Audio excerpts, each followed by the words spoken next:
अभी आप देख सकता है कि दिस इज खुश रहो, तो इसमें पहले be happy, be bright and be you. ठीक है, तो पहले तो खुश रहो, और खुश रहने के लिए क्योंकि यहाँ पे टेम्परेचर माइनस मतलब बहुत सारे दिन तक माइनस ही रहता है।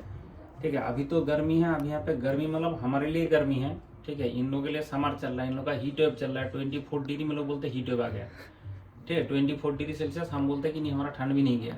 ठीक है, और यहाँ पे माइनस में चला जाता है। अब तुम घर में तो ऐसे इंसुलेशन किया, बट घर में हीट भी तो पैदा करना पड़ेगा। अब हीट को हम जाने से रोक रहा है, लेकिन हीट पैदा कैसे करें, तो उसके लिए आप देख सकते हैं कि ये आपका सिस्टम है, पूरा कंट्रोल है।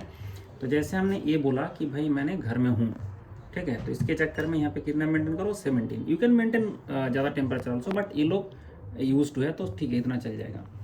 आप जाके हम यहाँ पे बोला नहीं हम तो बाहर जा रहे हैं, तो हम इतना कम टाइम के लिए जा रहे हैं, तो हमने कम थोड़ा टेम्परेचर कम सेट कर देंगे। उसके बाद हम रात को सोने जा रहे हैं, तो थोड़ा सा टेम्परेचर और कम सेट कर देंगे। इवन इफ सबसे इंपॉर्टेंट बात है कि अगर आप इसको सिस्टम को ऑफ भी कर दोगे तब भी 5 डिग्री सेल्सियस टेम्परेचर मेंटेन करेगा। क्योंकि अगर जितना भी पाइपलाइन है जिसमें वाटर रहता है, आपको पता है कि वाटर से जब आइस बनेगा तो वॉल्यूम बढ़ेगा। तो तुम्हारा पाइपलाइन में अगर आपका टेम्परेचर 0 से नीचे चला गया, यहाँ पे बंद कर दिया हमने सिस्टम, और बाहर में पूरा आइस जमा हुआ है, बाहर का टेम्परेचर -10 चला गया, -15 चला गया, उस टाइम में तो तुम्हारा जो आइस बनेगा, तो वाटर से आइस बनेगा, वो एक्सपेंशन होगा, एक्सपेंशन में सारे पाइप फूट जाएगा। तो फिर ये तो बहुत बड़ा समस्या हो जाएगा। इसके लिए बोलता है आप जब आपने बंद भी कर दोगे, इसको देखो अगर आपने बंद भी कर देंगे तब भी टेम्परेचर 5 डिग्री सेल्सियस मेंटेन होगा, सो दैट ये पाइप फटने का लोचा ना आए।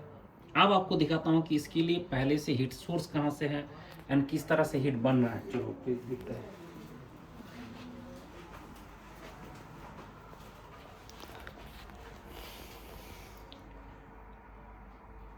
तो हाँ, इसको बोला जाता है बॉयलर। यू कैन सी, तो आप यहाँ पे जो इसका प्रेशर कितना है, टेम्परेचर कितना है, मिनिमम मैक्सिमम स्टार्ट है, सारे आप कर सकते हैं। तो यहाँ से आपको सेट करना पड़ेगा कि हम कितना टेम्परेचर मेंटेन करना चाहते हैं। ऑब्वियसली ठंड के टाइम में ज़्यादा जरूरत पड़ेगा, मतलब यहाँ पे जिसको गर्मी बोल रहे हैं हम इसको ठंडी बोलेंगे, बट फिर भी इन लोगों का जैसे टेम्परेचर कम हो जाता है बाहर, तब जाके इसको यूज़ करता है। तो इसको ऑन करके रखना पड़ेगा। इसके हिसाब से तुम्हारा बॉयलर, एक्चुअल बॉयलर इसको बोलता बॉयलर ही है, क्योंकि पहले कोयला से ही चलता था, अभी तो इलेक्ट्रिसिटी से चलता है, बट पहले कोयला से ही चलता था, इसलिए इसमें ये लोग इसको बॉयलर बोलते हैं। एंड बॉयलर में आप देख सकते हैं 24 किलोवाट का लगा दिया गया। इसका जो साउंड है इससे कम होना चाहिए, तो इसके बहुत ही कम डिसिबल में साउंड भी करता है। तो इसके बाद 24 किलोवाट का है ये, तो 24 किलोवाट पूरा घर के लिए है। ठीक है, तो इसके लिए आपको अलग से कुछ नहीं करना पड़ेगा। कि आप देख सकते हैं कि यहाँ से जो पानी आता है, तो ये लोग नहाने के लिए भी इस्तेमाल, इसको जो बाथरूम के इसके किचन के लिए भी इस्तेमाल करता है, इसके लिए भी सेम वाटर आएगा। एंड घर में जितना भी चीज़ है, जैसे आप देख सकते हैं कि यहाँ पे बारह ऊपर सोना प्लीज, ये देखो, इसको पहले सिस्टम को पहले समझो। तो थोड़ा सा ये देखो कि ये हमारा क्या होता है कि रेडिएटर का काम करेगा। तो इसके लिए जो वाटर है, जैसे आपका कोल्ड वाटर है वो ऑटोमेटिकली नीचे आएगा, हॉट वाटर ऑटोमेटिकली ऊपर जाएगा। एंड इसके इस तरफ से कुछ होना, प्लीज क्लोज इधर बना। तो इसमें देखो कि ये सारे फिन्स हैं, तो इस फिन्स के थ्रू जो एयर है, तो जो आपको सबको पता ही है कि जो गर्म हवा होता है ऊपर आ जाता है और ठंडा हवा नीचे आता है। तो यहाँ से जो आप देख सकते हैं कि इसको जैसे अगर एकदम ऐसे फोकस करके देखेंगे तो नीचे से एकदम खाली है। तो ये आपका फिन है, ये फिन क्या कर रहा है, एयर को इसके थ्रू पास कर रहा है और इसके अंदर से पानी फ्लो करता है। तो यहाँ से आप देख सकते हैं कि इधर में एक वाटर लाइन को बंद करके रखा है, इधर से वाटर लाइन को बंद करके रखा है, एंड यहाँ से वाटर लाइन इन है। ठीक है, यहाँ से वाटर लाइन इन कर रहा है, एक वाटर लाइन आउट कर रहा है, यहाँ से एक वाटर लाइन इन कर रहा है, यहाँ से वाटर लाइन आउट कर रहा है। ठीक है, तो बॉयलर वहाँ पे है, उसके अंदर से सारे इंटरनल, जैसे हमारा इलेक्ट्रिकल पाइपलाइन होता है ना, इसमें इसका भी पाइपलाइन रहता है, जिसके अंदर से हीट आएगा और हॉट वाटर आएगा, और हॉट वाटर इसको गर्म करता रहेगा। तो इससे क्या होगा कि हमारा जो पानी से इसको कूलिंग हो रहा है, तो हमारा जो मॉइस्चर कंट्रोल है घर का, वो भी मेंटेन रहेगा। ठीक है, आप देख सकते हैं कि ड्राइंग रूम है, ड्राइंग रूम में कितना बड़ा साइज का रेडिएटर और एंड सिस्टम लगाना पड़ा।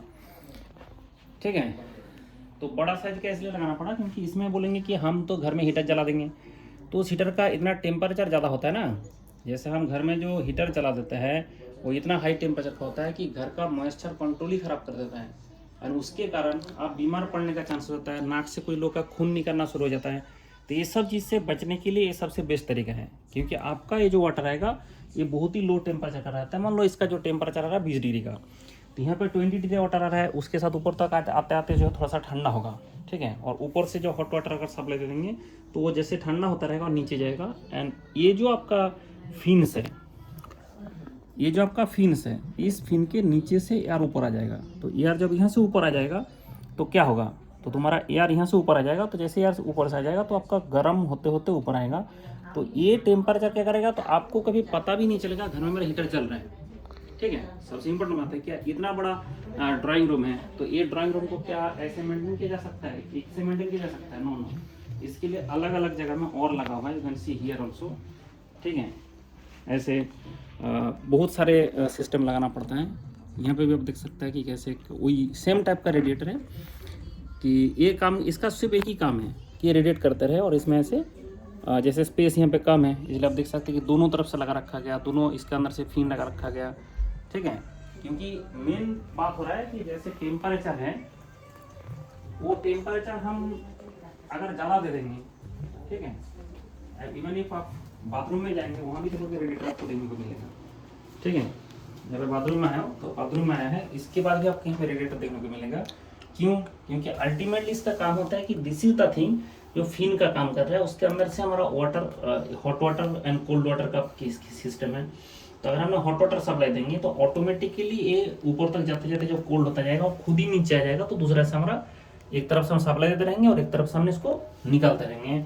एंड ये बाथरूम में भी हमें जरूरत पड़ता है।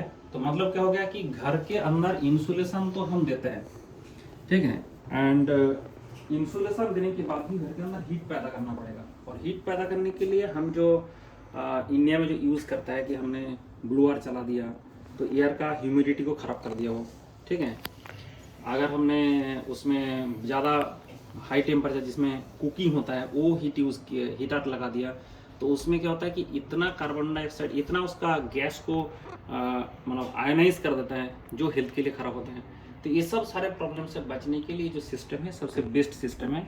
तो ऐसे कोल्ड के लिए ये सिस्टम है। एंड हमारे अगर इंडिया में बनाना पड़ेगा, अगर दिल्ली में बनाना पड़ेगा तो हमें एक तो ऐसा सिस्टम बनाना पड़ेगा कोल्ड के लिए, और एक सिस्टम बनाना पड़ेगा एसी वाला जो चलता है वो आपका हॉट के लिए, ठीक है, हाई टेम्परेचर के लिए। तो ये मतलब वहाँ पर दोनों लग जाएगा, बट इंसुलेटेड रहेगा तो दोनों से ही हमें फ़ायदा होगा। जब हम गर्मी में रहेंगे तो हमारा आउटसाइड टेम्परेचर ज़्यादा रहेगा, इनसाइड कम रहेगा, तब भी वो इंसुलेशन का काम करेगा, बंद रहेगा सारी चीज़। एंड जब हमने ठंड का बात करेंगे तब तो ये डायरेक्टली काम करेगा। एंड ये बहुत ही अच्छा सिस्टम है जिसके कारण आपका घर का ह्यूमिडिटी ख़राब ना होके, एयर का क्वालिटी ख़राब ना होके ये हीट करके रखता है। This is very good thing.